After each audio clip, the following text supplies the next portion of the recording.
Memory has a way of playing tricks on you. Something you could swear happened one way might be remembered completely differently by someone else who was there. And every time we revisit our memories, we update them with the conditions of the present moment. Over time, memories fade until they become like distant lights seen from across a river. You can paddle and paddle, but you never quite reach the light. And yet, our stories are what define us. The truth isn't necessarily in the details. It's in the impulse to keep telling ourselves who we are and where we've been. Looking back, it's tempting to try to make sense out of it all, to consider that what happened for a reason or fit neatly within some kind of logical order. But maybe you've heard about the butterfly effect. It's a concept from chaos theory that describes how small changes in a system can lead to vastly different outcomes. If you want to be poetic about it, you might say something like, a butterfly flapping its wings in Brazil could set off a tornado in Texas. And while that's not how it literally works, it does seem that only with the benefit of time are we really able to make sense out of what happened and recognize that small little variations in our lives can have significant effects. Today, I'm revisiting a single event in my own life that has had lasting consequences. Welcome to The Third Story. I'm Leo Sidran. 20 years ago this week, my then girlfriend Amanda and I loaded up a Penske truck in Wisconsin and we drove to New York City. We had no idea what we were hoping for. At the time, I thought we'd stay a year or two, just a little adventure. 2 decades later, Amanda is no longer my girlfriend, she's my wife, and the mother of our 14-year-old daughter, who's a full-blown Brooklyn kid. And Amanda is also here with me today. Hi, everybody. Amanda, the last time you were on the podcast was over a year ago when we were celebrating the 10th anniversary of The Third Story. Today, we're marking another milestone. It's the 20th anniversary of our move to New York. It's a move that came on the heels of the Oscar win for the song Al otro lado del río. I never know if I should say it with the American accent, Al otro lado del río, or the Spanish one. Tomato, tomato. Either way, that's been 20 years too. And the song means a lot to us personally, but it also carries a lot of historical weight. It was the first Spanish language song ever to be nominated in that Oscar category, and only the second non-English song, I think, of any kind to win. And if you fast forward to this year's Oscars, El Mal from Amelia Perez won the same category, and nobody blinked. But in 2005, Al otro lado del río getting nominated was a big deal. It was a song that was written by our friend Jorge Drexler, who's from Uruguay, a small country in South America. But at the time, he had been living in Spain for about a decade already. He wasn't super famous. He was like a songwriter's songwriter, very respected, but under the radar. So when he won, it was a shock to the Hollywood system. And for Uruguay, it was just a huge cultural moment. All these years later, Jorge, I think, would probably reject the idea of being called a national hero. But he is one, and it all goes back to that night. It's also remembered as one of the more unusual Oscar moments because he wasn't allowed to perform his own song. He wasn't considered famous enough. So when he got up to accept the award, he just sang a few lines of the song a cappella. It felt like this quiet but powerful act of defiance. And here's another piece of the story. You know this. Jorge also wrote the song while he was visiting Madison, Wisconsin. Mm-hmm. We recorded it there, and I co-produced it. And somehow that song, written in a borrowed house in the Midwest, led to you and me, Amanda, having this surreal fairy tale night at the Oscars. Very surreal. But before we get to that night, I want to go even further back in your memory to the summer of 2003. That was the beginning of us. Everything was new. And that was also the summer I worked on the song Al otro lado del río for the movie The Motorcycle Diaries. It was a film about a road trip taken by a young Che Guevara. And it was directed by the Brazilian filmmaker Walter Salles, whose film I'm Still Here actually won an Oscar this year. Okay, so Amanda, what do you remember about that summer in Madison? I remember that Jorge Drexler and his partner at the time, Laan, were in Madison. We were still pretty new, you and I, so I knew of them. I met them. There were gigs that you played. I think I had them for dinner at my apartment on the rooftop. And yes, I remember at some point that Jorge got the call to write this song, and he happened to be in Madison with his partner and son for the summer, and so he ended up writing the song and recruiting you to help and some of your musician friends, and it was written and recorded in Madison. I mean, that was you had met a few years prior. Your families had formed a relationship. I think he respected the work that you did. You were a huge admirer of him, and I think you felt very #blessed to have had the opportunity to meet him and start this relationship. And as far as I remember, this was your first actual sort of collaboration with him, first of many. I actually called my dad earlier today to fill in that picture a little bit more completely and to tell me what he remembered about our early friendship with Jorge and how Jorge and Ana and their son Pablo, who lived outside of Madrid in a little town called El Escorial, had come to spend their summers in Madison, Wisconsin with us. What I first remember about Jorge was when you were in Seville, you were living in this kind of dark, cold water flat, supposedly going to college, and I came to visit you. There was like a bulb hanging from a cord from the ceiling, and the one thing you wanted to show me or share with me was this CD that you had found of somebody named Jorge Drexler. Nobody knew Jorge Drexler at the time. I don't know how you discovered this CD, but you were holding on to it like a log in the flood. You weren't going to school. You had trouble getting out of bed, but you were somehow attached to this CD. I heard it, and it was beautiful. And I remember saying to you, you know what? If what you're working on is getting out of bed, that's a good thing to work on. And Jorge was clearly one of the things that got you out of bed. I guess it was a year later or something. We met Jorge. We were playing this gig in a little city outside of Madrid. We didn't know he was there at the gig, but the next day we were at this club, the Cafe Central in Madrid, and sitting at the bar, you recognized him, was Jorge, and you went and talked to him, and the next thing, we became friends, and our families got together. Jorge and his son Pablo was just a little kid, I don't know, 5 or 6 at the time, and Ana, Laan, Judy, and you and I, and we became kind of a little blended family in Madrid. It was very natural, and I think that's kind of remained the core of our relationship. So when eventually it turned into something much larger, I'm sure we all saw it and felt like it was just a natural outgrowth of us hanging out and coming together. What do you remember about the Al Otro Lado del Rio experience? What's your memory of when you first became aware of the song and all that? Well, the first thing I remember, Jorge and I at the time were riding bikes every day through this arboretum. And he mentioned that he had gotten a phone call for a commission to write some music for a film. And it didn't seem to loom particularly large. It was just a gig, and we talked about it as just part of a conversation. And then a couple days later, he told me he had written the song, but he didn't seem to be particularly obsessed or anything about it. It was just a commission. A big part of the preface to this is that he and you and I and Jeff Eccles had been playing gigs in a little club in Madison for a few summers in a row and exploring what it would mean to treat his material with a slightly more jazz aesthetic, a little freer, to kind of break some of the rules that maybe he was accustomed to playing by. Yeah, and there's some pretty good tape of us playing together at that gig we had at the Big Top Chautauqua. These gigs that we played, I mean, I loved them. I loved playing Jorge's music. But I think it was a new experience for Jorge to surrender some control. It kind of loosened him up a little bit. No queríamos dormir, nos queríamos comer el mundo. No podíamos dejar de estar a solas ni un segundo. Ida y vuelta de la cama a la alfombra voladora. Nos bastaba con dejar pasar las horas. And the experience of doing this with family, our family and their family, I think was very powerful for all of us. I mean, Ana wrote a song about Madison. Pablo, last time we saw him, said he wanted to come back to Madison. And, of course, Jorge took away an Academy Award from it.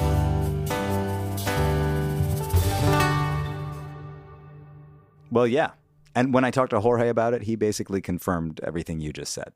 We became friends, you and I, and your family, your father, your mother, and my family at that moment, Ana and Pablo. We became friends a few years before that, at the beginning of the millennium. Mm. We started going to Madison, Wisconsin to spend our 1 month every vacation. And our son would go to a camp, and that's where he finished learning his English. And I enjoyed being there so much. And I was staying at a common friend's house that lent us the house. across your family's house, Yep. across the street. Was it the Sweets house? We were at the Sweet's house. I didn't know if I wanted, but I'm sure they will be happy to tell that. Well, I was staying at the Sweet's house, a family of friends in common that we had, and I wrote almost my whole record Echo there, which was a very, very important record for me. It was like 1 year before the Oscars, and that was the real point of inflection of my career. No, the Oscars just came in the right moment and just gave it a push. But I had already changed the way of writing and changed the way I saw my songs and changed the way I related with my audience and with spreading of my music. Yes. And I'll just take a moment to say the Sweets, Kelly Conway is a film professor specializing in French film, and the house was filled with DVDs of French film, if I remember. And that was something that was important to your thinking when you were running. There are many songs that were influenced by Kelly's collection of French films. I have a song called Deseo. Deseo, mire donde mire te veo, mire donde mire te veo, mire donde mire te veo. I have another song that I wrote 5 years later that talks about a film of Eric Romer, the French movie director. Amar la trama más que el desenlace por ahí, como en un film de Eric Romer, sin esperar que algo pase. I think I was really inspired those days. I wrote the record Echo, which 20 years later, I still think it's, composition-wise, it's my densest record. Every song I wrote there, I kept it on my repertoire. So, and half of the songs of that record, I wrote them in 1 week in Madison, that week. Yes, wow. So that I would write a song a day. Echo one day. Echo, echo. Transporte one day. ¿Dónde tú estás? Yo tengo el norte y no hay nada como tu amor, como medio de transporte. Se va, se fue Another Day. Se va, se fue. Polvo de estrellas, Another Day. No dejaremos huella, solo polvo de estrellas. Films that I saw at that house, so it kept influencing me for many years what happened at that house that summer. It might also have been inside Al Otro Lado del Río because I didn't get to see the film. I wrote it with a script. I was staying at their house and they sent me, Walter Sales sent me the script, and it was a very big production. There was a lot of secrecy around it. So they didn't want to send me the film. So I got the script, I read it before I went to sleep. I read it once, and I went to sleep, and I woke up like at 5 or 6 in the morning, really early, and I dreamt these verses. I dreamt, creo que he visto una luz al otro lado del río. Remembering, I think I saw a light at the other side of the river. I remember from the whole script, it really caught my attention, that sequence, when Ernesto Guevara crosses the river to the other side. Well, at the other side, there was a leprosario. How do you call that? A leper colony. A leper colony. So it was a very symbolic river crossing. It was dangerous. It was in the night. And it went from the side of the privileged to the side of the unprivileged. Yeah. So I saw that metaphor. And that was the metaphor that I liked. I was once a medicine student myself, and I traveled myself South America. So you could see how it would impact a young medical student getting in touch with the reality of the poverty in South America and taking the decision to go there and to cross to the other side of the problem, the other side of the river. So I woke up saying, creo que he visto una luz al otro lado del río, which are 2 8-syllable verses in Spanish, octosílabos. I don't want to get too technical, but I have a TED Talk about it. Yes.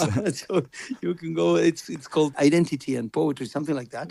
And you can find it in the TED Talks about that kind of form of poetry form. So creo que he visto una luz al otro lado del río. And I woke up and I wrote the whole song backwards. That's something I never talked about it with Leonard Cohen, but I'm sure he did too.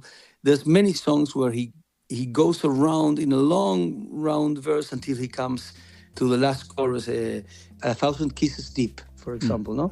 And you know that you will have to rhyme with ip, you know? And so you go back and you write backwards. The ponies run, the girls are young, the odds are there to beat. You win a while, and then it's done, your little winning streak. And summer now to deal with your invincible defeat. You live your life as if it's real. 1,000 kisses deep.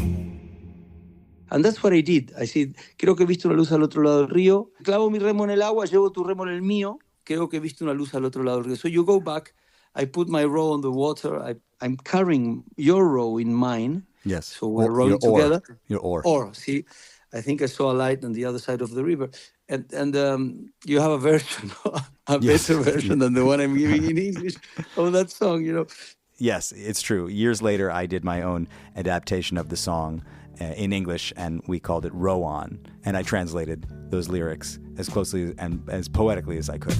I dip my blade in the water and hold on to both of our oars. I think that I see a light just on the other shore. That was the way I wrote the song. Then I said it needs a chorus. And I said, sobre todo creo que no todo está perdido. And above all, I think not everything is lost, which was a very hopeful phrase. And I found many years later that it's never a bad moment to be hopeful. Yes. This particular moment is it's a really good moment. Every moment you think it cannot get worse, it's possible that it can get worse, and we need hope. And it will be worse, and you will need that phrase. And yes. I didn't know how bad things would get. Yes. But they keep getting worse. Yeah. And, yes. you know, they get better too in other things. You know, you see lots of good things happening in the last generations related to human rights and to diversity and to everything, and you know, to the rights of a big part of the world population that wasn't there. But also there's bad things happening, and you need to have something to hold on. And so that process started, like I told you, like at 6 o'clock in the morning, and by 10 I would have the finished song. I had asked you for a AKG 414 microphone. You remember that? Of course. It was recorded really in one take. I made a little loop with the guitar, that you would hear at the beginning of the song. Yeah. And I made maybe one take of guitar and maybe one take of voice and of the vocals with a microphone you lent me. Clavo mi remo en el agua, llevo tu remo en el mío.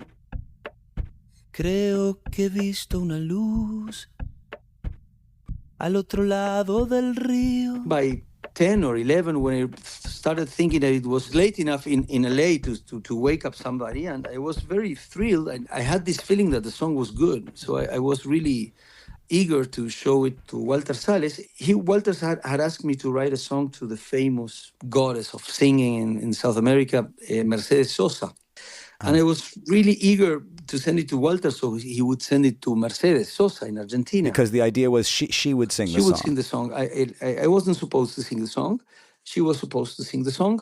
So I sent it to Walter, and of course, you know, the director in the last days of his production, he was awake at 4 o'clock in the morning in LA or something like that. And I very quickly got a message from him saying, I love it. It's already in the film. Yeah. And I said, wait. You have to send it to Mercedes. Yeah. And she has to sing it. How are you going to do that? And he said, you know what? We placed it the way it is in the film. Yeah. And everybody was really moved in the room. And I think it's going to go with your voice. And I said, no, please, it's a first take. Just let me hear it again. I'm not sure if it's in, I don't know. The lyrics are right. I heard it. It was okay. There wasn't big mistakes.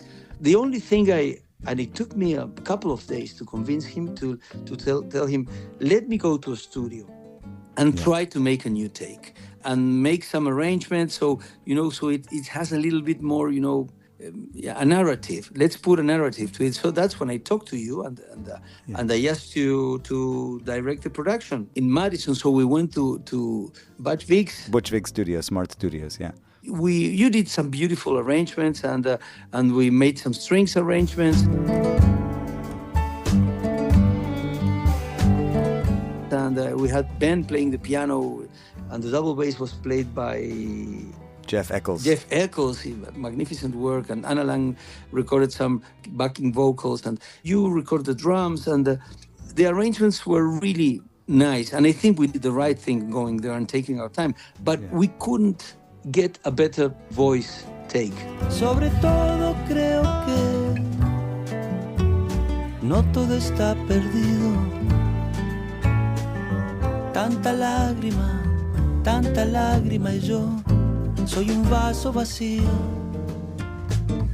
Oigo una voz que me llama, casi un suspiro. And I think it's the original guitar and also. It's the original guitar also. There's something about the moment, and I'm sure your father Ben will agree with me. We talked about this many times. There's something about the emotion of the first love that you have with the song. And it's unbeatable. Oh, yeah. My dad absolutely agrees with that.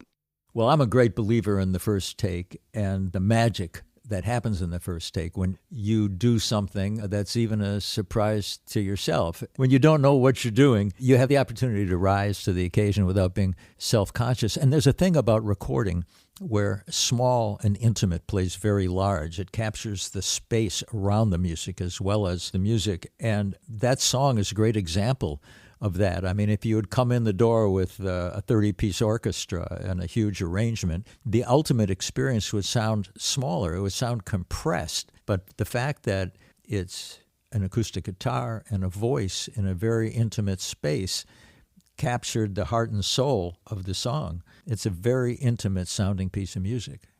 I'm lucky enough that I recorded it in one take, but it was careful to make a nice one take because I wanted to convince Walter Salles that the song was good. But it was really moving, and I tried to do it better, and I just couldn't. And so we surrendered, and we put the beautiful arrangement that you can hear now, but the loop, the guitar track and the voice track are the originals that I recorded with your 414 that you lent me. Yes. So 2 comments. First of all, this 414. You still have it? Of course, I can never sell it. I mean, it's a historic microphone, and so I'm looking at it as I speak to you. You can sell it to me if you want. The only person who can buy this microphone is you. That's true. But also, it's funny because my father is listed as playing piano on it, but he's not on the track in the end. It was you. Well, this is a controversy. If you look at the credits, you'll see, yes, I am playing piano on it. And in fact, if you go to Spotify, it's my #1 song as a performer. So I guess in terms of history, yes, I'm playing on it. But in truth, no, I'm not playing on it. It's a good story. The producer of the film had a very limited budget for the music. And at one point, you and Jorge wanted to do some sweetening of the track and needed another $1,000. It wasn't a lot of money. And the producer had heard of me, had heard the name Ben Sidran, and so you used that as a way to have him get up off of some of the money by saying, well, I can get Ben Sidran to play piano on this. So we got the extra money. You got the extra money. And I believe I came in the studio and what I played was useless. It was the best gig I never had. And so you wound up playing it, but of course you had to put my name on it. So the answer to your question is, yes, I'm playing on it, and no, I'm not playing on it. I mean, I don't know if you remember this. I have a memory of trying to get more money from the production company to mix it at Smart or to finish it properly or to get a little more recording budget. I'm sure it happened because it always happens. It always happens. I'm sure There were two things that we managed to do. This is my memory, to get money from them. One was we promised them that we could get the great jazz legend Ben Sidran to play on the song, which is why he's credited on the song, even though we didn't use what he played. Well, he definitely influenced in the existence of the song. Absolutely. By getting us together and by bringing us to Madison. And he was in spirit all over the song. Of course. He provided even genetic material for the song, so he did a lot of work. But I also remember, and I learned a lot by watching this happen. I was on the phone with the producer trying to explain why we needed, it was a very small budget. Maybe we wanted another $1,000 or something from them. I was young and I was nervous and I was trying to find a way to convince him that we needed money. And at one point you said to me, can I speak to him for a second? And you got on the phone and you started to speak in very artistic terms to him. You said, look, this is a song about crossing a river and there needs to be the narrative, very much like what you told Walter Salles, And it's very important that you feel this opening. And anyway, the guy finally said, fine, okay, you can have the money. I don't remember that, but it sounds like me. And what I learned was I had been trying to be a professional producer and explain rational terms why we needed this money. And you spoke to him like an artist and he could respect that. That was my takeaway from it. Poetry always beats every other argument. In my experience, poetry moves people. If you're writing a song to move people that listen to it and you have to convince somebody in the team that has to put more money, moving him is a very good strategy too, and it's a very human strategy and a very gentle one, a very, very nice, and it's considerate. Because you start by considering the person that's at the other side of the line or at the other side of the river. In the telephone, you consider him a sensitive human being. So you say, you can understand that. You can understand that this is about poetry, and you're going to understand this, and you're going to give us $1,000. And you're going to give us the $1,000. It's lovely to hear you talk about how moved you were by the song and how you felt that it was a good song, because I always had a feeling that it was not one of your most important songs. I felt extremely proud to have worked on it, and I've looked at the video of there's a little documentary footage of us mixing it at Smart Studios, and I can see how seriously we took it, and you were as committed to it as any other thing that you had ever done. But I don't know that I understood that it was such an important song. And anyway, it sort of went off into the world, and we didn't really know much about its fate for quite a while. I completely forgot about it. Jorge, I didn't tell you this before, but I actually talked to Laan also about her memory of this time. And she said the same thing. The funny thing is, kind of looking back and seeing what happened afterwards, we didn't give it that much importance. It was kind of like, a commission that came up. He really liked Walter. They had a good relationship. He would never say no to anything because he loves writing so much. And we did it, but it never crossed my mind that it would have this tremendous repercussions. Yeah, I'm glad to hear you say that, because that's kind of my sense of it also. And in fact, really, I think the reason it got made in Madison the way it did is because it was a commission that came very quickly, and it didn't have a lot of resources. There wasn't even enough money, I don't think, for him to go anywhere else to do it. No.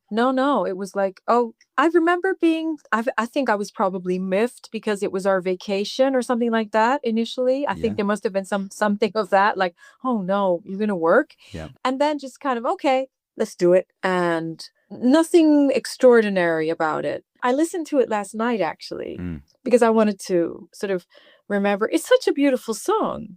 When it was nominated and then won, there was always a part of me that thought, he's written such incredible things, and I didn't consider this to be among them. And I will say, I have grown to appreciate it more than I did at the time, and appreciate what's going on and how beautiful it is. I get that totally, because I kind of had the same feeling, like it was never like central to the film. It's not in the background in any scene or anything. It's on the credits. And I also kind of had that feeling, like this is one of Jorge's more sort of minor songs.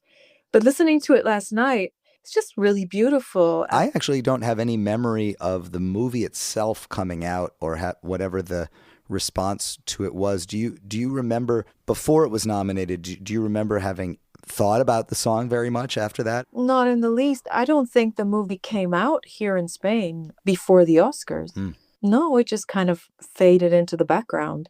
But Jorge says that he did know there was something special about it. I'll tell you, I knew it was important. Let's say it in a modest way, because it was important for me. And I understand that it wasn't easy to perceive from your side of the street, which was across the street, actually, Yes. Because you knew my songs. We played together for many years at that point, and you knew my repertoire, and I knew yours. But there's something deeply rooted in folk music, because the key to what I thought about the song is that it was written to Mercedes Sosa.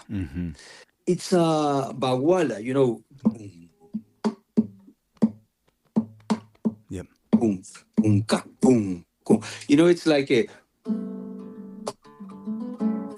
It's also feeling that, but it's a boom, boom, back, boom, boom.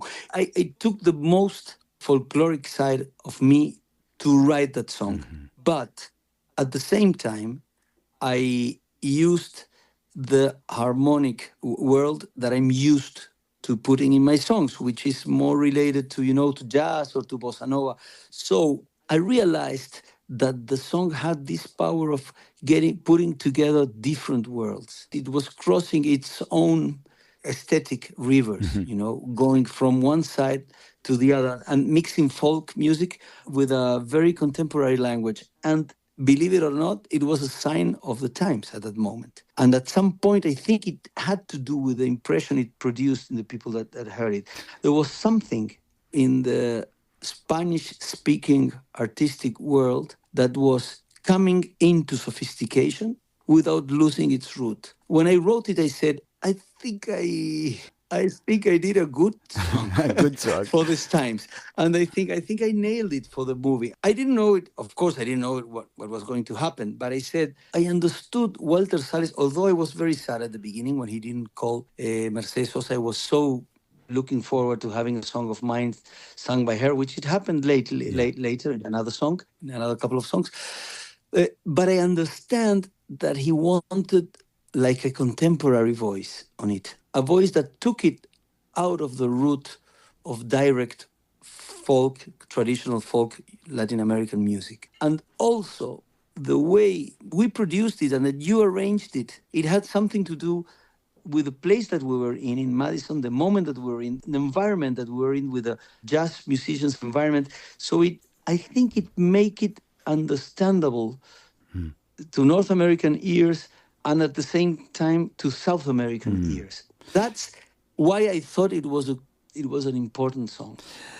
For many years, I have been asking myself this question. It's very possible if you had just put the demo in the record, it would have won.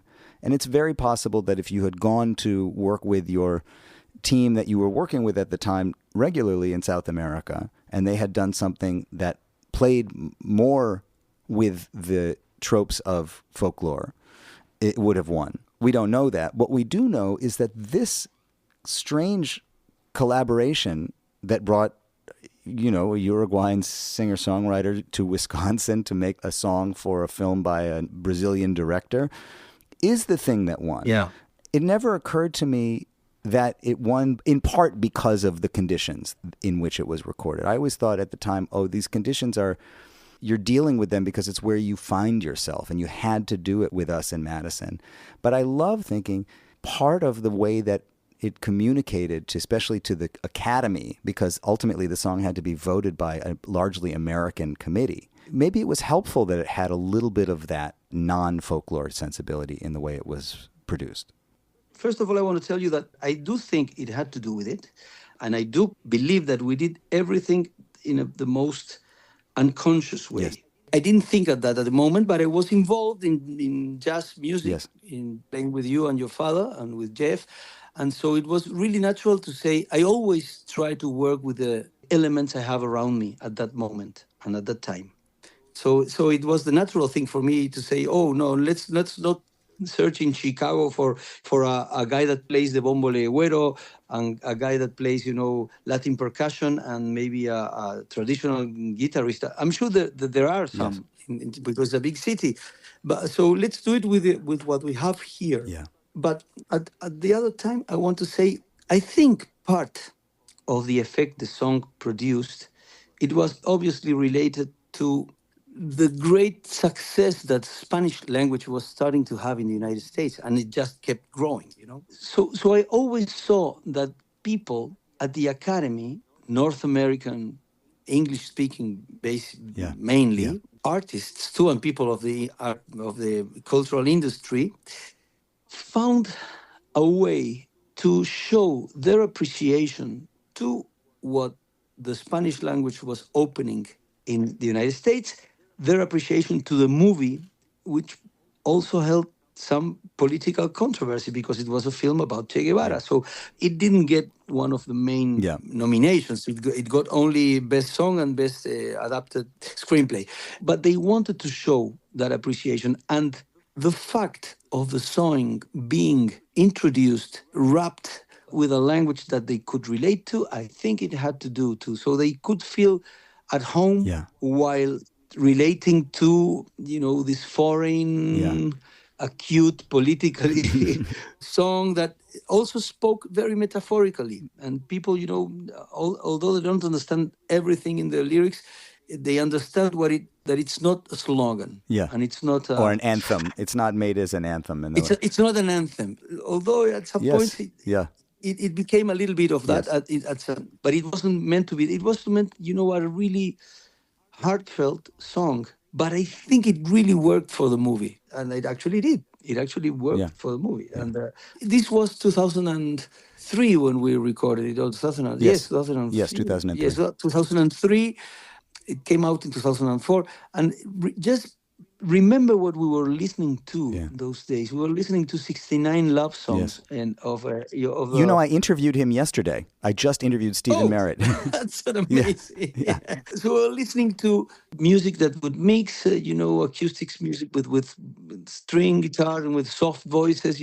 So I think we were playing in the era too. Okay, so let's now tell the other part of the story, because you forgot about it, as we sort of all did. It was made in 2003. The movie came out in 2004. How did it end up getting submitted?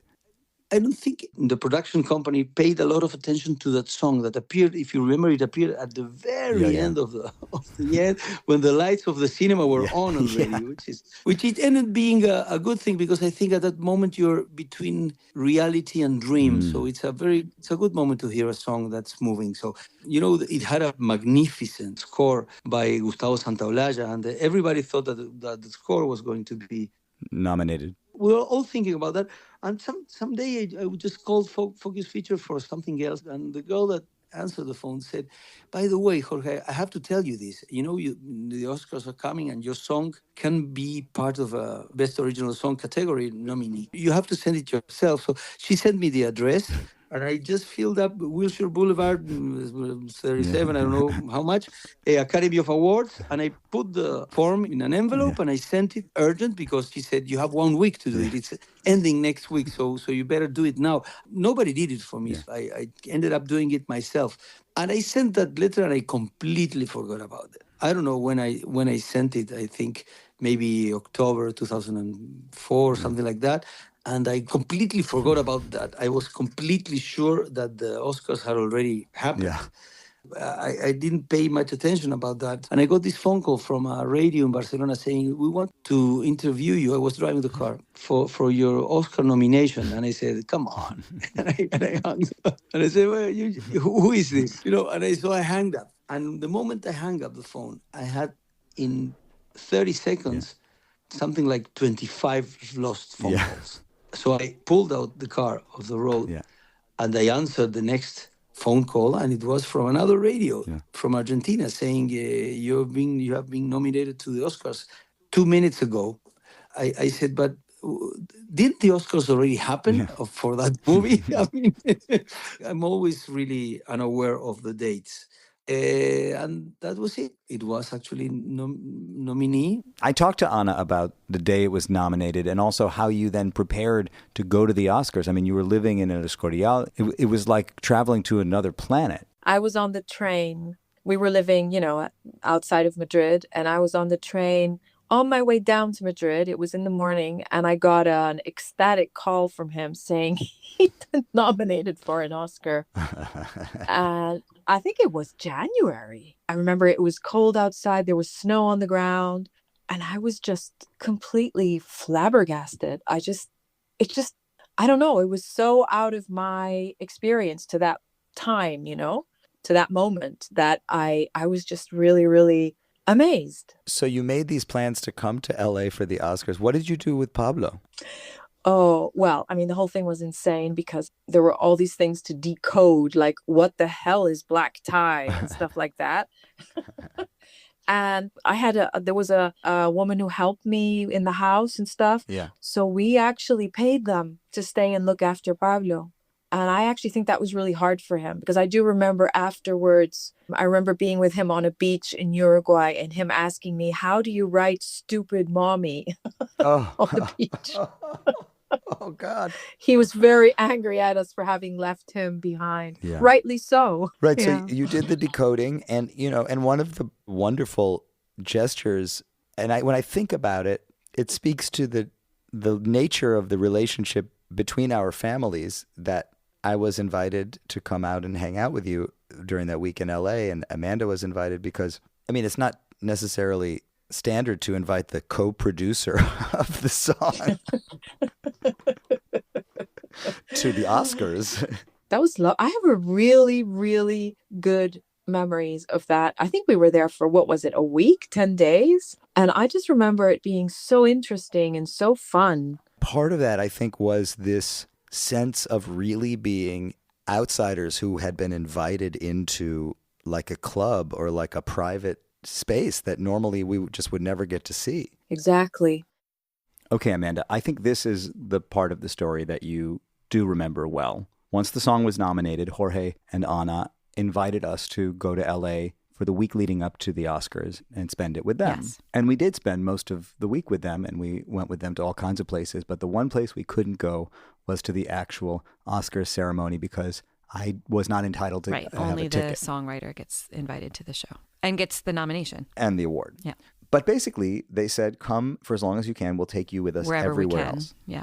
They said anywhere we can get you in, we'll get you in. Right. Okay, so at the time, we're living in Madison. We're in our late 20s. You're a project manager at a graphic design studio and a waitress. I'm a musician playing local gigs. We have to figure out even what we're going to wear. Yeah.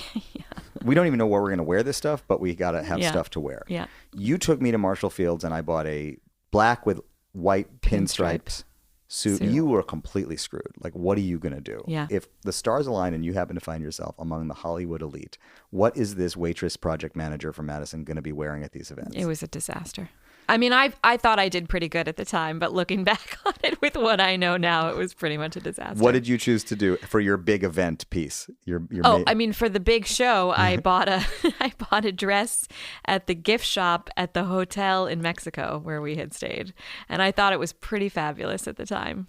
And I just thought, well, if I can't get couture, I'm just going to go off the rails. Yeah. And that's what I did. And the rest of it, I sort of cobbled together between like the best you could do in Madison, Scotia, which doesn't exist anymore. Right. Karen and Company across the street from Scotia, which doesn't exist anymore. But this is all basically university area. This is university shopping. This is like the best you can do in Madison. Yeah. Marshall Fields, I bought a few different pairs of high heels, strappy sandals. So you remember this? I hadn't thought about it, but now looking back, like I can remember 3 outfits that I wore. One being the night of the Oscars, one being the night of we went to a CAA party, and then the other one was this composers party that we went to. That was like an afternoon tea at something at somebody's house, and I remember what I wore to that. What did you wear to that one? I wore like a knee-length embroidered skirt and, sling back heels. And then I remember at the CAA party, I wore this silk sort of tunic and some high, strappy stilettos.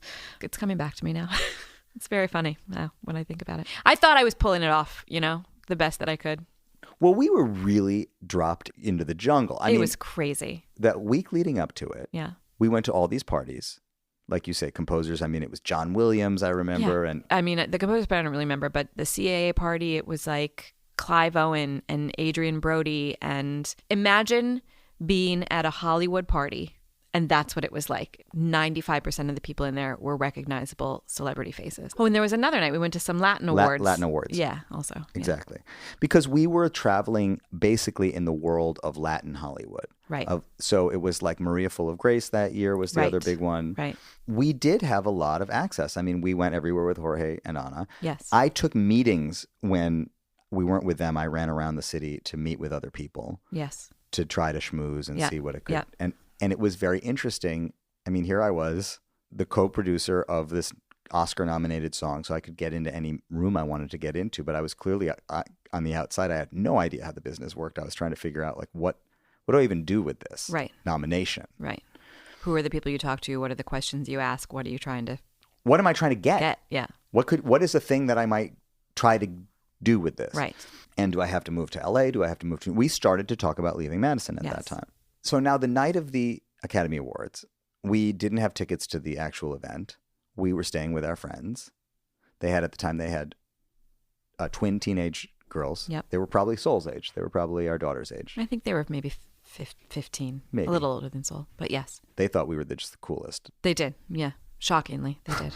We end up doing, I guess, Chinese takeout with them. Yeah.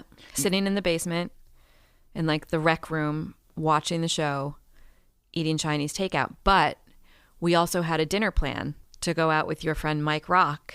From Comedy Sports. From Comedy Sports after that, because we just didn't think in a million years, we thought we'd watch that he wouldn't win. We'd go out to dinner with our friend, and we were leaving the next day to drive to Palm Springs and see your Poppy. See my grandfather before we flew back to Madison. Right. So we're at home, at our friend's house, eating Chinese takeout. And you remember it was Prince who gave out the Best Original Song award that year. Now that you've heard all the nominated songs, it's time to announce who will receive the Oscar for Original Song. When Prince came out on stage, I was completely convinced that I wasn't going to win, completely convinced, until a short conversation I had with you. But so when Prince came out, I said, oh, what a pity, it would have been great. Just to meet Prince, you know, it would have been great to win, to shake his hand. And when he said my name, that's the first thing I thought. I said, I'm going to shake Prince's hand. No? Jorge Drexler for our Otro, Lado, from the Motorcycle Diary. And I'm going to sing because I don't want to give a speech. And there was this polemica, how to say polemica? Controversy, Controversy. I wasn't invited to sing the song. And there was this controversy between the Latin film industry and the production of the show. Let's put it this way. Jorge was not comfortable with having someone else perform his song. Mm-hmm. And he pushed pretty hard to have it sung by himself. But of course, he had no clout whatsoever. I remember that year, Beyonce was doing a song. She sang every other song at the awards. My God. And I remember the guy who ran the Oscars at the time, I can't remember his name. Gil Cates saying to Jorge, I have a hot celebrity singing, you know, and nobody knows who you are. And I remember feeling really conflicted between, you know, like I completely understood that this was a TV show. This is a TV show. The Oscars is basically a TV show and it makes a lot of money. And it's all about the ratings and very famous people showing their faces. And from that point of view, I could understand why they wouldn't want Jorge. But I could also understand how important it was for him to sing the song. Ultimately, the compromise was that Antonio Banderas sang the song. If you're comfortable with me telling this. Please tell all the stories. We were on the way to the Oscars, you and me in the limo with our wives and my manager. And you told me, you know, I've been to LA here and visit several producers. Yeah. And it's good that I tell it to you because you can verify it. When I tell it myself, I said, this can't be true. Yeah. But you said it, so I'm telling it to you, and you'll be the one that will acknowledge the truth of this. You told me, I went to meet this producer that, you know, my father recommended me. And he was enraged with me because he said, so you are in that song of that. I don't know how he called me. How dilettante, how is he? Like an impostor. So absolutely outsider. Who is this guy? Or something like that. I don't know. You told me, who is this guy? Because, you know, they had the chance to nominate Mick Jagger. Remember that? Yes, I do. Which was the movie? I think it was Alfie. they made a big campaign with who else? I think it was Dave Stewart, he was from the Eurythmics. I know it was a Mick Jagger song. Mick Jagger song. They had made a big campaign, and they couldn't get him in the nominations. Which, by the way, speaks about the, legality of the Oscars. You told me that story very naively. Yes. The man said to me, who I met with, I want you to understand there is no way you're going to win. I mean, basically, he said, it's an insult to us that you've been nominated. But there's another thing that you told me, that he asked for a recount of votes. Yes, I even asked to verify the recount of votes. He was a powerful guy. Yeah. And do you remember that? I don't remember that. I do not remember that. I clearly remember that. Yeah. And they asked, are you sure? And they recount the votes. When you told me that, that was the inflection point. So I remember it very clearly. So I told you, wait, you say it very naively. It's an insult to the industry. Yeah. But I only heard that recount thing. Yeah. And I told you, wait a minute. If they asked for a recount and they wanted to take us out, they could have done it only easily if we were in the edge of the votes. But if they didn't take us out, we are not in the edge. We are inside.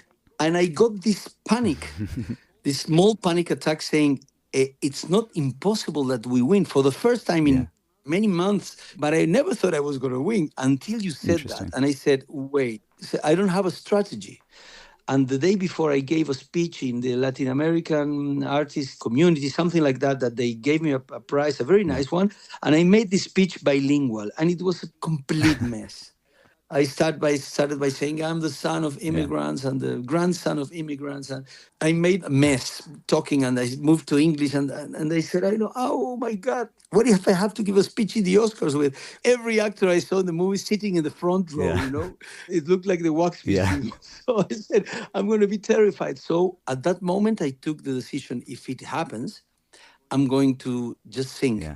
Because we had that controversy with the producer, with Gil Cates, it was his name, I think, that didn't want me to sing. So I'm going to sing, and it's going to be nice. It's going to be, a show. It's going to be a slap on the face for the production too. But they are going to perceive it, but it's not going to be aggressive. I hate being aggressive. I don't want to get mad. I hate getting mad. I'm not good at rage. So I said, it's going to be elegant. It's going to be beautiful. That's I sound like Donald Trump. I know. It's going to be beautiful. But it's going to be, it's what I know how to do. I know how to sing on a microphone. And I saw Prince, and the microphones were adapted to the height. And he's short, and so I had to lean forward a little bit. So that was it. I sang my 22 seconds, I think, something like that. And all the South American community saw it as a anti-imperialist vindication. Clavo mi remo en el agua, llevo tu remo en el mío. Creo que he visto una luz al otro lado del río. El día le irá pudiendo poco a poco al frío. Creo que he visto una luz al otro lado del río. Ciao. Thank you. Gracias. Ciao. But in a way, it's interesting. If you had been allowed to perform, I'm happy I didn't. It would be probably long forgotten by now, whatever we did. Even if we had strings and a beautiful arrangement, it would just be another performance at the Oscars. But because you had this opportunity to make a very gentle but clear statement by singing, it became iconic. It was a once-in-a-lifetime luck strike. So many things could have gone wrong. I spoke to Caetano Veloso many years later when I met him. And when I suggested in my interview with Gil Cates, the producer of the gala, I suggested Caetano Veloso to sing. And he said, no, he's already been here and it was no good. Caetano Veloso is like my biggest influence. And I saw his performance, and I think it was the worst one that I saw from him. He was really nervous. It's a horrible situation, which I don't wish on anyone. Wish it to anyone. And he was really nervous. It wasn't his song. He was only an interpreter of somebody else's song. I sang many times in the Latin Grammys later, and it's you become crazy. It's a crazy situation. So I'm really happy I didn't have to do that at that time.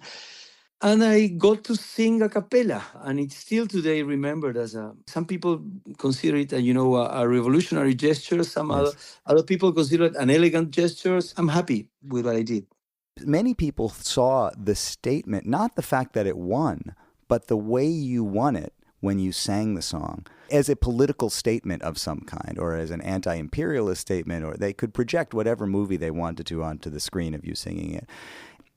And it does seem like it helped to position you as an advocate for people who cross from one side of the river to the other. You kind of are a representative of all those people that cross from one side to the other. The story of the immigrant. I mean, I don't know if it influenced the work that you made afterwards. It's possible it did, but I think it influenced people to understand that you could be that person for them, that they could understand you in those terms.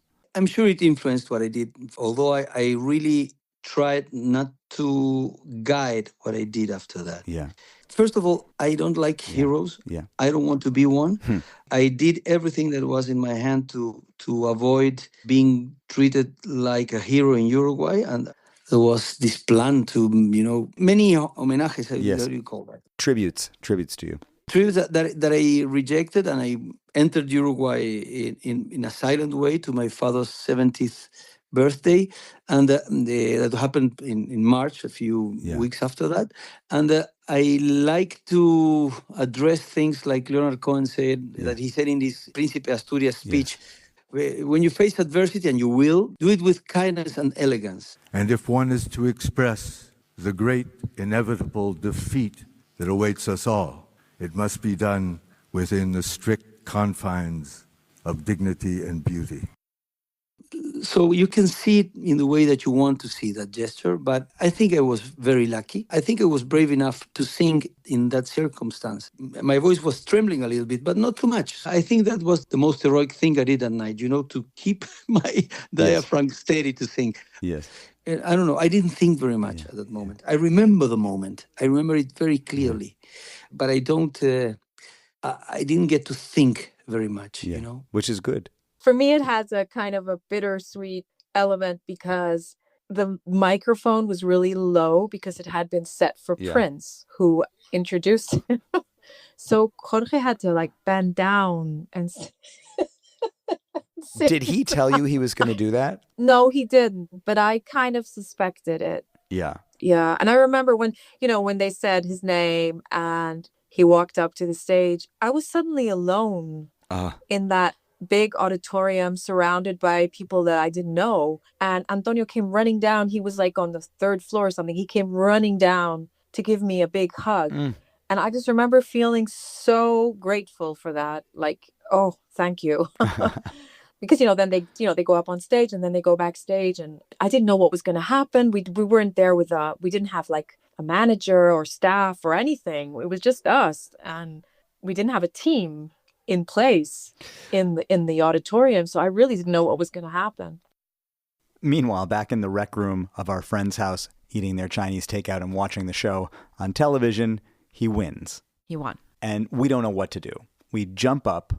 We do the only thing that we can think of to do, which is put on nice clothes. Yes. Hotel gift shop dresses. Marshall Field's suit. And Marshall Field's pinstriped suits. And wait for further instructions. Yeah. Mike Rock, who we're going to have sushi dinner with, shows up in the midst of this. And we're all dressed up and we've just won. And I've got a cell phone, a 2005 era cell phone. Nokia something. And we go to sushi with him. Right, because we don't know what else to do. And you had tried calling in the meantime, right? You probably tried texting or calling Jorge, but I think mostly you tried to reach out to his manager. The publicist for the film, I think, is who I was the only number, because Jorge and Ana had Spanish numbers. I don't think they could even text at that time. Right. You had to go through an intermediary, and I'm trying to figure out, is there any way to find them? We're sitting in the sushi restaurant. I remember Mike looking at us going, what are you doing here? Right. Why are you here right now? But we didn't know where to go. Until I get a text message from the publicist who says, go to the rooftop of the Mondrian Hotel and wait. Yeah. You have a cold. Yeah, I had gotten sick. I had a cold. It's getting later now. It's late. It's February. It's LA, but it was cold. We're sitting on the roof of the Mondrian in this bar, kind of funky, cool bar, but there's nothing going on. Nothing happening, and we're waiting. We had a cocktail. We had some champagne, I think. Maybe. We're waiting. I feel terrible. We have to do this drive the next day. It's cold. I think we were on the verge of it. Was 20 more minutes and then we'll just call 5 more minutes, I would say. Yeah. And then the elevator doors open onto the rooftop. And out burst Jorge and Ana and an entourage. A whole entourage. It was a Latin party. Yes. It was a party for the Latin nominees. So was it just them and their entourage, or was it even at that point like I forget who was in Mary Full of Grace, Caterina Sandina Moreno or something like that. And then suddenly there was just a ton of people there. Right. And so and this is where we first get to hold the Oscar, and we're celebrating it, and we're kissing, and that's where we've got these photos with them. Out of nowhere comes Tracy Morgan. Yeah. I don't know why he's there. Yes. But I remember you're holding the Oscar. Yeah. And he runs up to you and he says, "Oh, girl, you got your Oscar." "Oh, girl, you got your Oscar." And it was like, who did he think you were? Yeah. He said, "I'm some blonde, young blonde, Kirsten Dunst, whatever, anybody." At some point then he said, and this is where the Cinderella night aspect of it shows up. He says, at some point, he says, "I want to go to the Vanity Fair party, but I don't have an invitation." Yeah. And you say to him, "You don't need one. This, and I just held his Oscar up. So this gets you into the Vanity Fair party." So we get in the limo and we say to the Vanity Fair party, and we're going through security. You always love this story. Yeah. Because you're waiting in line to be vetted to get into the party. From within a limo. It's a limo line. Within a limo. It's a line of limos. And the guy comes over to our window, and I just rolled down the window and said, "Academy Award winner Jorge Drexler." And I held up the Oscar, and they waved us through. And you hear the guy in his walkie-talkie going, "Academy Award winner Jorge Drexler." Yeah, Jorge Drexler. So we do the line. We walk into the Vanity Fair party. We're a little bit late. Vanity Fair party. It's crazy. Right. So being dropped into that, now we are it's everyone. You run into Gwen Stefani in the bathroom and you drop the only name you can think of to drop, which is Shirley Manson, because you know Shirley Manson from Garbage from Madison. Yeah. You're in your hotel dress. Hotel dress. Hilary Swank, Sir Ben Kingsley. Christina Aguilera, Kate Blanchett, Jessica Simpson, and Nick Lachey. I mean, if you've ever seen pictures of the Vanity Fair party, that's just what you can imagine. Just like every hot celebrity right now. And we find ourselves kind of huddled. I mean, as if we were at a high school party. We're huddled in our little clique. Yeah. And our clique is Gael Garcia Bernal, Penelope Cruz, Salma Hayek, Michelle Gondry, and us. Yeah. Yeah. And we're hanging out, whatever. I remember Jorge said he would like to meet some people, and you walked him through the room. I did. I don't know what came over me.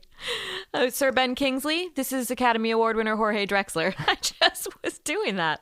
It was really nuts. My feet hurt so much, and I took my heels off, and Sir Ben Kingsley commiserated with me about my sore feet. And then we went to a party that was hosted at Prince's place, but he wasn't there.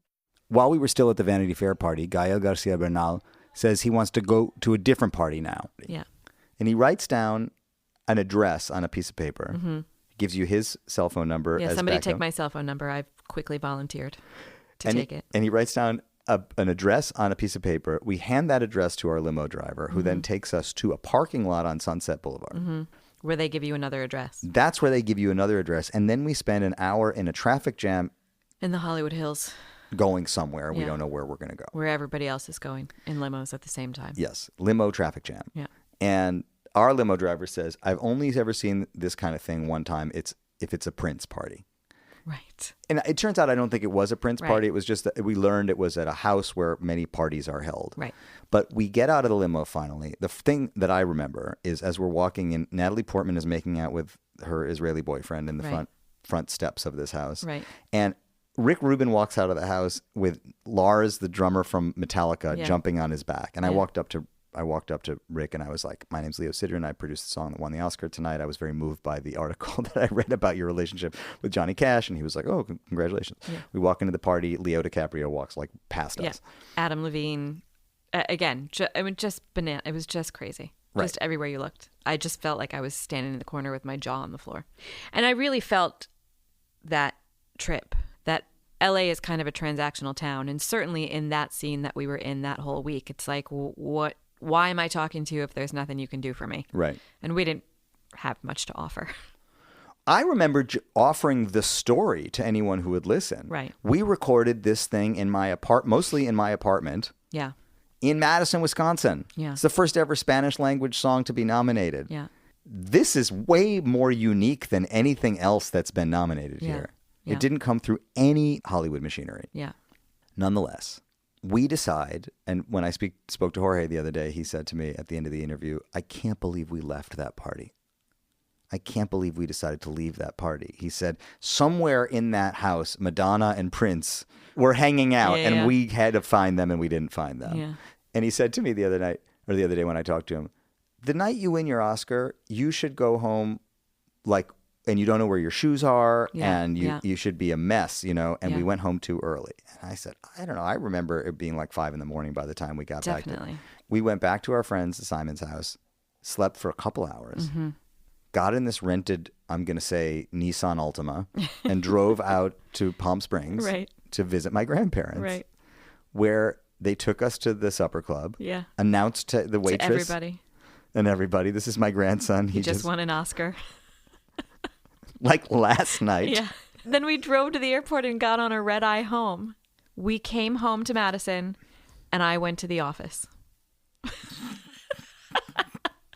and thankfully, my boss at the time, Mark Schmitz, came into my office and said, "What are you doing?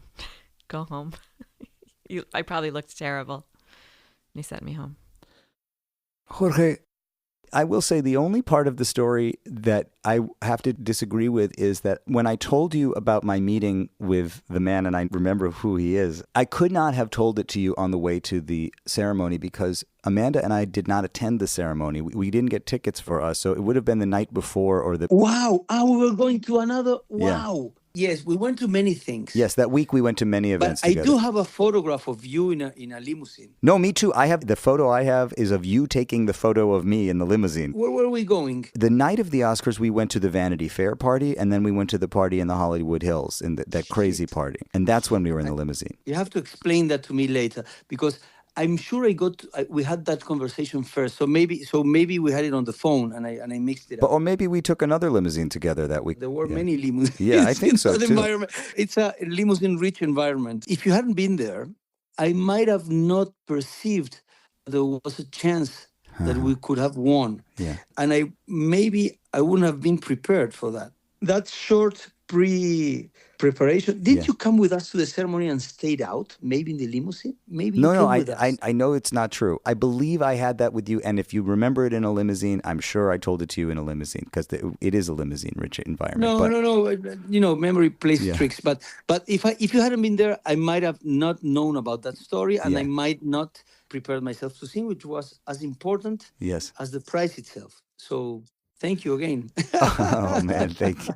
Thank you again. I mean, it is an incredible story. I don't know if I'm going to write it down. I'm happy we recorded it. Me too, man.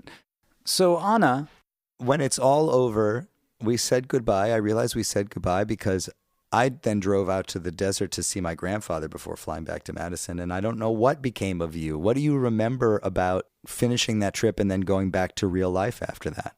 Well, I remember the next day we had lunch with Walter and Gael, and then we were flown to Miami that night because the record company wanted Jorge to meet people there. We were in Miami for like half a day, and then we were flown back to Spain.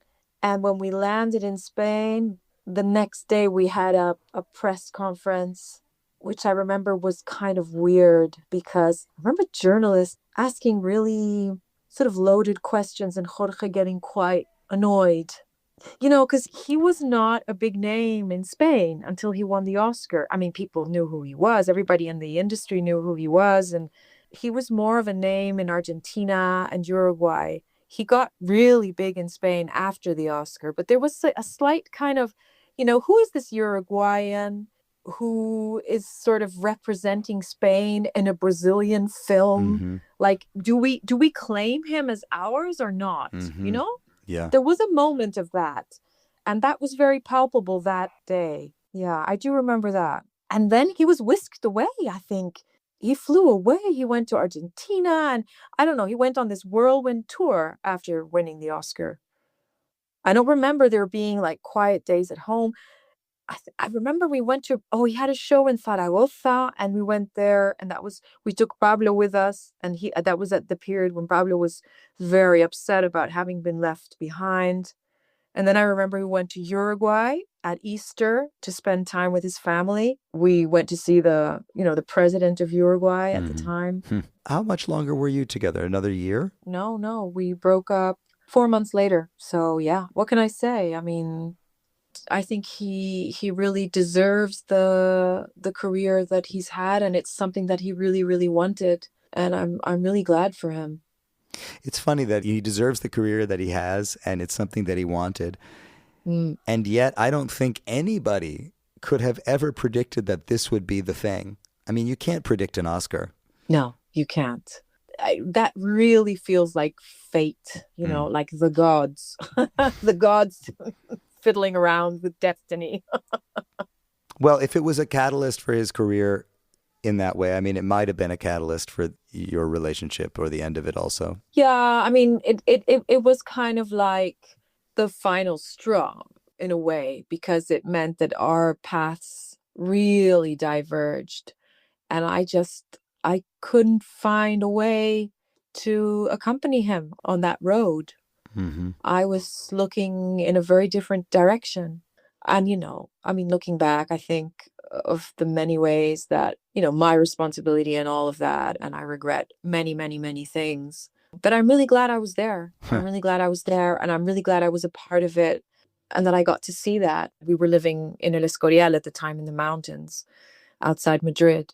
You know, we lived in a house, a small house with a little garden, and we didn't have anything really. And so in a way, that was kind of like, I think that part of his life is what ended there, you know, the kind of the simple, unassuming, sort of more humdrum life that kind of ended there. And I was a part of that. I think I wasn't a part of the other, although, you know, I was an artist in my own right, but I was on a very different scale. So it wasn't very sustainable, I think. It's, you know, looking back with the benefit of hindsight, it's easier now to see that it wouldn't have been fair for you to try to squeeze yourself into the mold of what he maybe needed, and it wouldn't have been fair for him to try to squeeze into some mold that was no longer serving him or what he needed. Yeah, I mean, how do you negotiate that when two realities are so different? And also there's something in terms of kind of even social status, I think, that suddenly changed, you know, it suddenly changed. Yeah. Financial, social, all of that, it just suddenly became very, very different. It's something that I look back on often, and I think, how could it have been different? We probably weren't. I remember your mother once saying to me, "You're not a good fit." It's such a thing my mother would say. With her directness, I think we both needed to kind of grow up in a way. I think it was incredibly important for me. Although I tried to minimize it at the moment. And just remember the record I did after the Oscars. Echo had been already released, and it was, in my terms, a success. I was a lousy record seller, and Echo, even before the Oscars, got some more attention. So that would have been the perfect moment to do a Latin crossover and move to LA or to Miami, and to, you know, if you have an Oscar, every door is going to be open, and, you know, and call Rick Rubin and say, I want to make the next record in LA with you. And you know, and I became, like, for a short time, a Latin icon. Yes. But something happened in my life that I got divorced, as you know, some months later. The next record I made, I had to make this decision. Will I go with the impulse of the moment and move to LA and you know, do this? Or will I make a record about what's really going on inside me, which is a sad thing? Yeah. It's very inappropriate for this moment. Yes. I mean, I should write another kind of songs this moment, but I'm writing all divorce songs. Yeah. And I made this record called 12 Segundos de Oscuridad, 12 Seconds of Darkness, which is my saddest and darkest record. And I'm really proud of not following the wind of the Oscars, but having the timon. The rudder, they call it. It's not a beautiful word in English, the rudder. It's to say that I was the one that was guiding my life and my career. Gira el haz de luz para que se vea desde alta mar. Yo buscaba el rumbo de regreso sin quererlo encontrar. Pie detrás de pie, iba tras el pulso de claridad. La noche cerrada apenas se abría, se volvía a cerrar.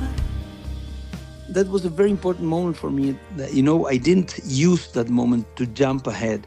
I learned that no matter what happened, nothing bigger could happen in my career. The first prize I got was the biggest one, so it ended my desire of prizes later, although I got some others. You got a lot. Yeah, you got a lot. Yes, I got. But the desire, it ended, so that was a really good thing. And I learned that I was in the songwriting world for the reasons that I love the most. I had already left a career in Uruguay in medicine, which had my economic life solved, and I took that risk, and I then took that other risk. So I'm here because I love songs, I love songwritings, and I love talking about the true feelings that I have. So I think it gave me the chance to learn what was I doing in the songwriting world. It gave me the chance to jump ahead and take un atajo, a shortcut. Yes. Or to stay true with what you want to do. And that was a huge prize for me, bigger than the other prizes, to be proud of your intentions in this world. It gave me the possibility to be ethical with songwriting. That was a decisive point in my creative and in my personal life. I'm so happy we did it together.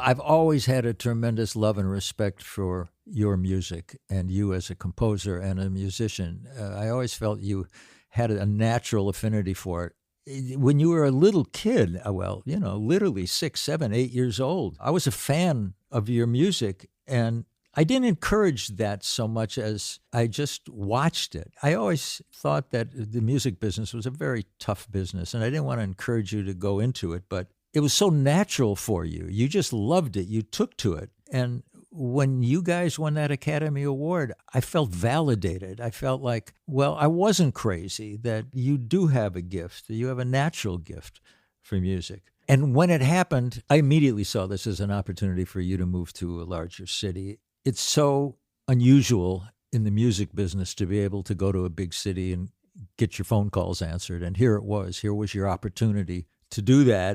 And you did. I think you had a couple of options. One was to go to Madrid, and the other one was to move to New York. I think Amanda was important, and you're deciding to go to New York and to plant your flag there. And you've been there for 20 years. It's an amazing victory to be a musician in New York for 20 years. And I was very proud of you for doing that. I thought this was the best possible outcome for you personally and professionally. You were able to do the hat trick where you found a way to get paid and also keep a sense of who you are and keep a sense of yourself. Just like Jorge, the two of you managed to take this experience and not only not let it dissuade you from your natural impulse, but to follow your best self. You're making wonderful work. Jorge's at the top of his game. So there's something about this whole experience that is still deeply rooted in Jorge coming to Madrid from Uruguay and you going to Seville from Madison and crossing paths. And in a very real way, you both crossed the river. Amanda, 2 months after the Oscars, we were living in New York. Yeah, we did it. I will say, I got back to Madison, and within a few days or a week or so, there was a ceremony that you helped to organize where some friends got together, bought an Oscar statue, I guess, at a trophy store, because Jorge was the one who actually won the statue. You were also given a mayoral proclamation. And I was given a mayoral proclamation celebrating my contributions to music and celebrating the fact that I choose to live in Madison. And then we left. We snapped into action. We found an apartment in Park Slope. We got our lives together. I said, I'll only come for a year. Yeah, you wouldn't commit. And it's 20 years that we've lived here. It's the 20th anniversary, not only of the Oscar that we were a part of, but also of us moving. I mean, it changed our lives. Absolutely. Without question. What do you think would have happened if that hadn't happened? What do you think would have happened to us?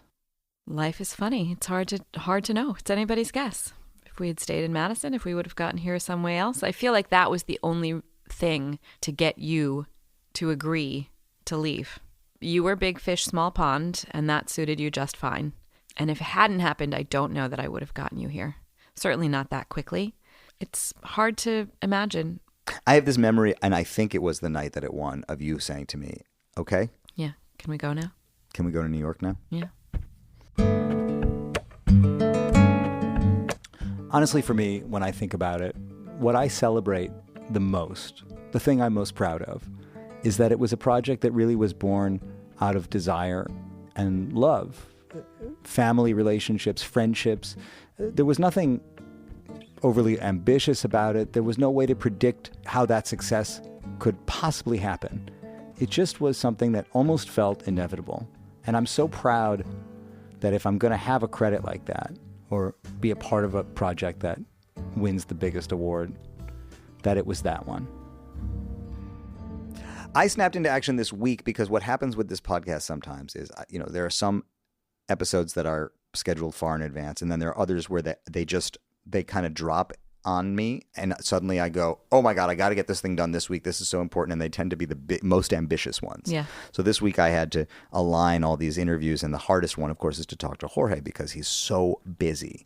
I thought you were going to say the hardest one was to talk to me. Actually, in a way, you're the last one. I mean, I actually got Jorge Drexler on the phone for 90 minutes, and I'm down to the wire here with you. Yes, you were the last one. Honestly, I think once Jorge committed to it, you're like, okay, fine. Yeah. Okay, I'll do it.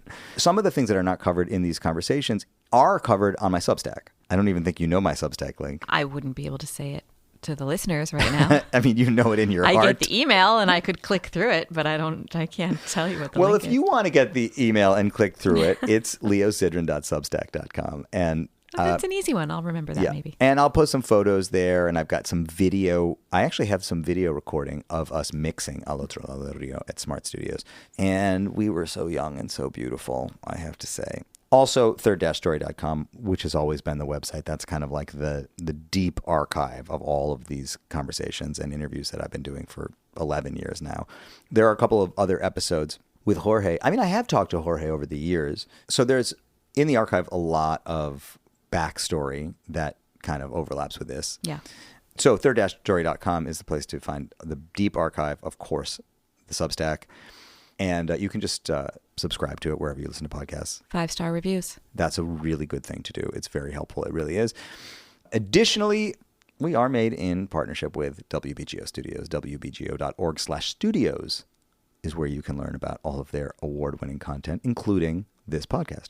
I'm going to finish editing this podcast, and Amanda Sidran and the rest of you, I'll talk to you soon. Bye, everybody. This has been a WBGO Studios production. To learn more about WBGO Studios' award-winning podcasts, special concerts, live streams, and more, visit wbgo.org/studios.